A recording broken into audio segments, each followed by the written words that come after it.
Olá, terceiro ano AFD, terceiro BFD. Estaremos entrando agora Entraremos no último livro do autor Max Weber, Economia e Sociedade, volume 2, Fundamentos da Sociologia Compreensiva, capítulo 7, Sociologia do Direito.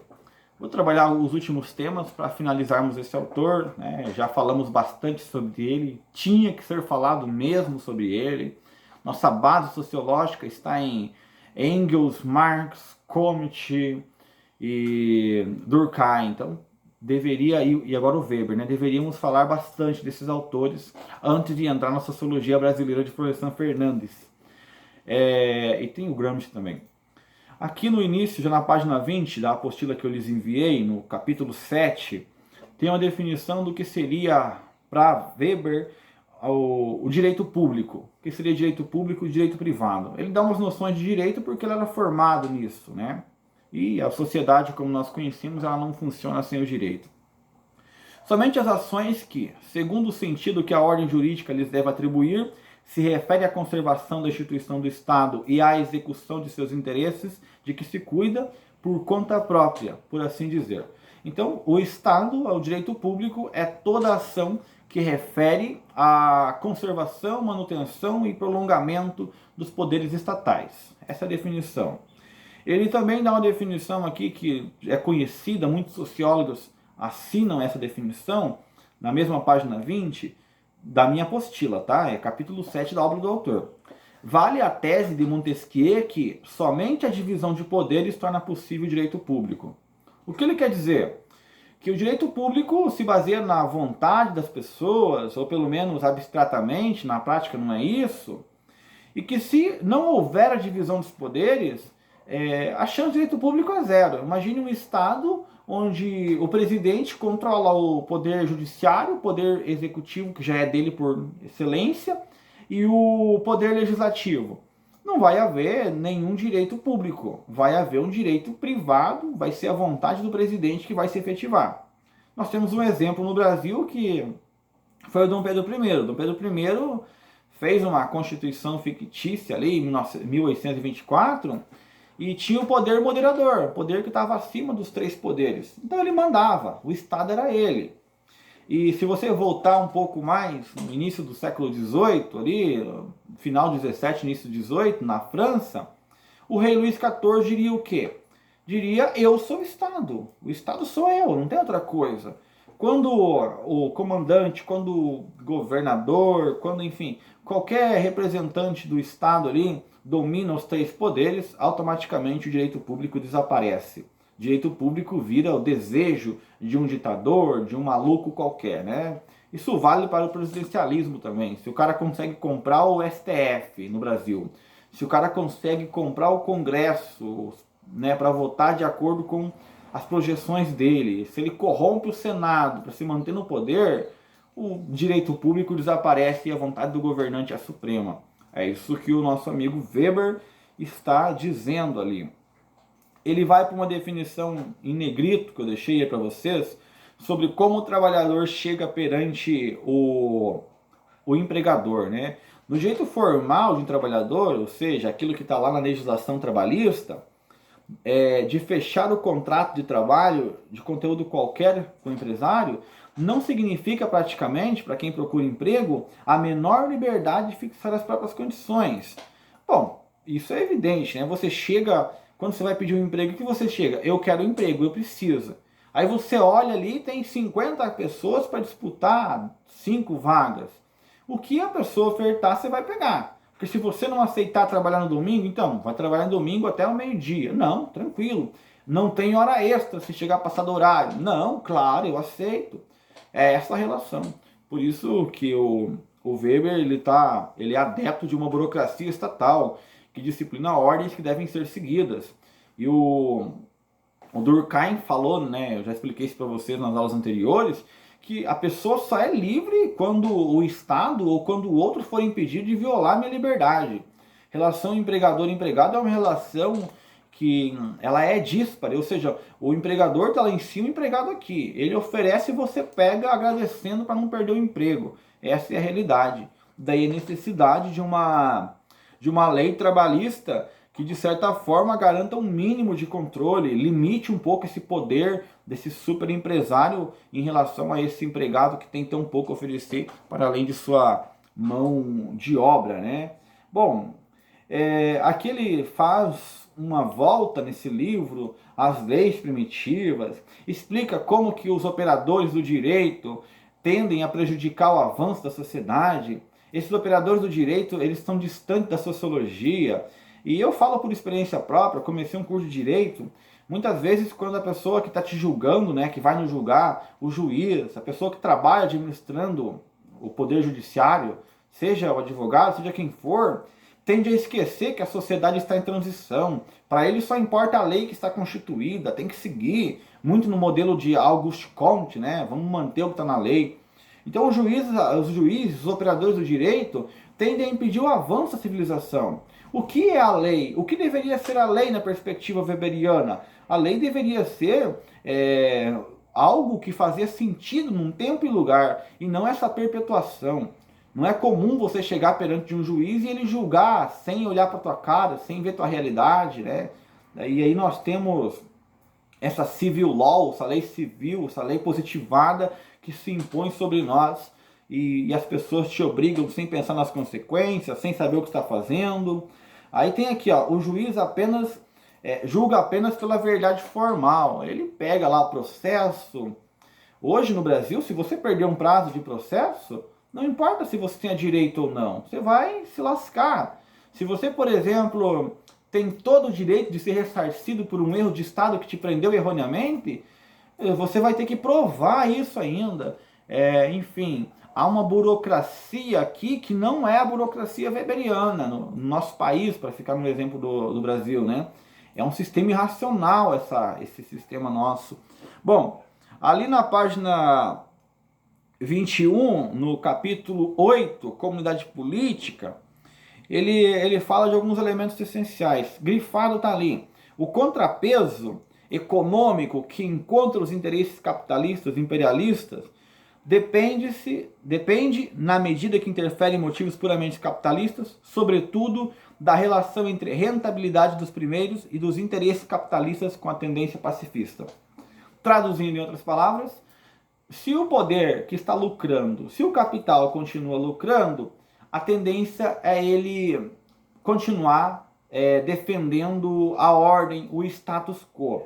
Por que você vê sempre discursos em nome da paz, em nome da manutenção? Porque a paz ela é boa quando você está dominando, né? Se você está dominando, é fundamental você defender essa ideologia de paz. Toda propaganda de paz nada mais é que uma propaganda que visa manter o status quo da sociedade, né? Ninguém que está sendo solapado, oprimido, vai pensar nessa ideia de paz e na manutenção do sistema.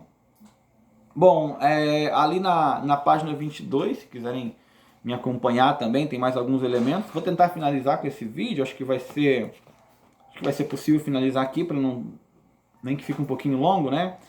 22. Situação de classe em última instância significa situação de mercado. Nós somos definidos em função da nossa condição social. Isso eu já falei para vocês várias vezes, desde a ética protestante. Eu já tenho comentado como que a tua condição financeira define sobre você. Aqui ele coloca um ponto de interrogação sobre a luta de classes de Engels e Marx, que diz assim: o interesse de classe é multívoco e nem mesmo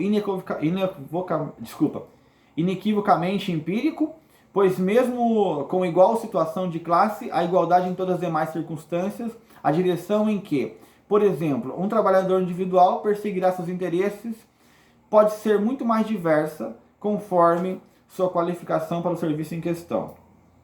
Bom, ele está se referindo ao quê?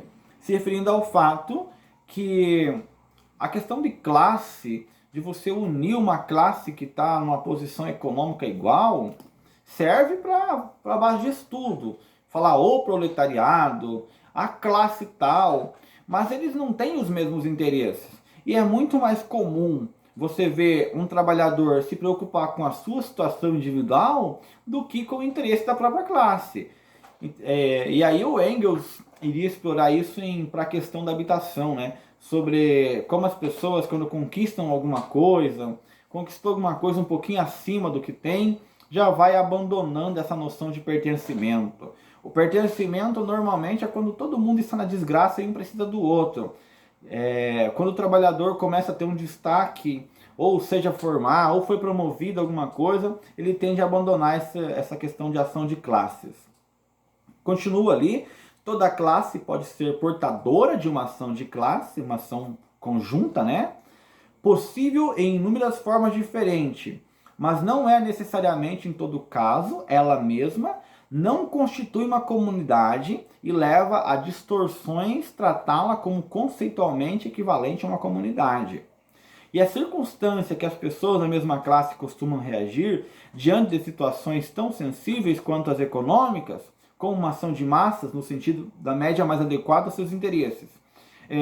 Esses escritos weberianos, alguns não foram revisados, por isso que você tende a haver uma dificuldade em interpretar essas escritas. Mas o que ele está dizendo assim, né, é um texto que ele não teve tempo de compilar por ele mesmo, como eu disse, ele morreu antes de concluir o texto. Mas o que ele está nos explicando aqui? Que mesmo quando há uma ação de classe, não é uma ação de todos. É alguém que conseguiu uma opinião que se sobrepôs em relação às outras. Então as pessoas se reúnem ali, né, fazem uma assembleia, vamos pensar numa assembleia para ficar mais fácil, e uma opinião vence. E as pessoas se filiam àquela opinião. E todo mundo vai defender aquela opinião. Não é uma opinião juntada com partes, como se fosse um Frankenstein, a opinião do X, do Y. A maior parte é a opinião de uma pessoa que representa 20 pessoas ali, e essas 20 pessoas vão influenciar milhares de outras. Por isso é um erro considerar essa ação como uma ação de classe. Essa é a perspectiva weberiana, né?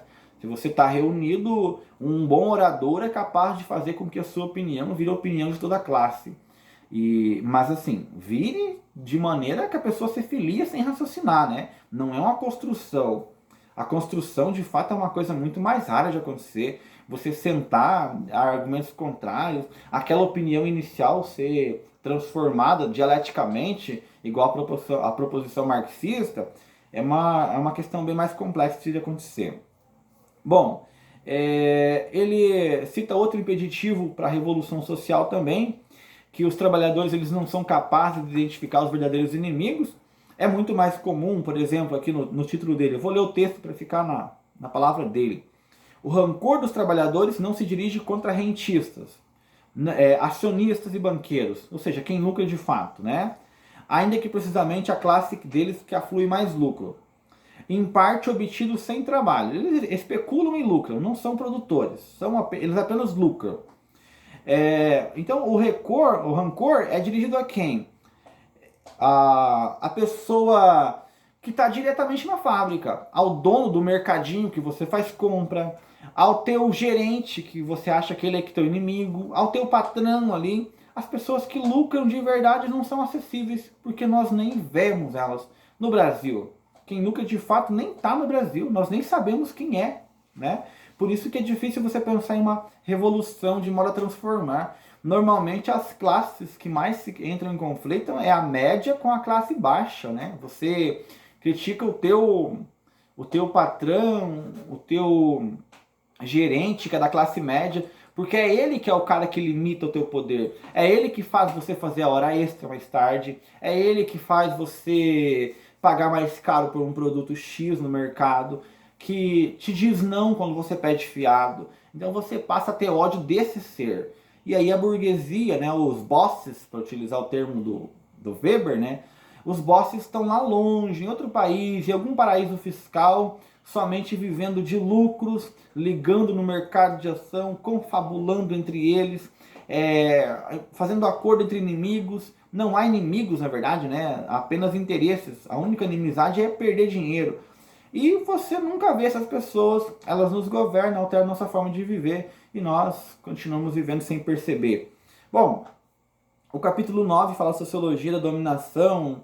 Eu já falei bastante sobre isso, que o capitalismo precisa de um direito que garante a propriedade das pessoas. Já falei sobre Tem também a dominação não legítima, alguns aspectos que ele acaba oferecendo um contexto histórico, né, sobre como foi feito, como o direito se formou, questões que extrapolam um pouco a nossa concepção. Eu queria voltar na página 24 para algumas definições finais e finalizar esse autor. O Estado moderno, do ponto de vista sociológico, é uma empresa ou mesmo uma fábrica, né? É organizado burocraticamente, tem um sistema que funciona. O Weber, novamente, eu reitero para vocês, é alguém que defende uma burocracia, não uma burocracia burra, mas uma burocracia que funcione, né? Para que um líder chegue ao poder não consiga fazer tudo. O Weber é alguém que se preocupa quando o presidente tem todo o poder, é necessário contrariar esse todo o poder do presidente, do líder, enfim, do representante. O Weber é alguém que questiona como o mercado está agindo, se seria lícito deixar esse mercado agir por conta própria, um mercado que ele não tem uma ética humana, ele tem uma ética do lucro. Então essas questões estão todas em Weber. E ele analisa também o início do chamado comunismo de guerra da União Soviética, para fechar aqui a aula, sobre como mesmo o Estado socialista não conseguiu abrir mão do mercado, de um Estado gigantesco, né? Ah, não vai ter Estado, a revolução vai ser isso. E no final o próprio Lenin obrigou as pessoas a trabalharem, obrigou as pessoas a se dedicarem na produção para manter o Estado funcionando. Essa é a questão economia e sociedade. Fechamos assim o assunto Max Weber. Eu espero que nesses 3 vídeos sobre economia e sociedade vocês tenham compreendido um pouco que não adianta eu prometer nada, não adianta eu pensar em nada se eu não pensar numa base econômica. E que a base econômica não é meramente investimento aqui. Base econômica implica também ideologia, o que eu quero fazer, como que eu vou deixar, como que eu vou controlar, como que está agora a situação do país, a situação do mundo. Então é um contexto amplo. Quando você fala de política e sociedade, você tem que colocar a economia junto. Qualquer dúvida, estarei à disposição.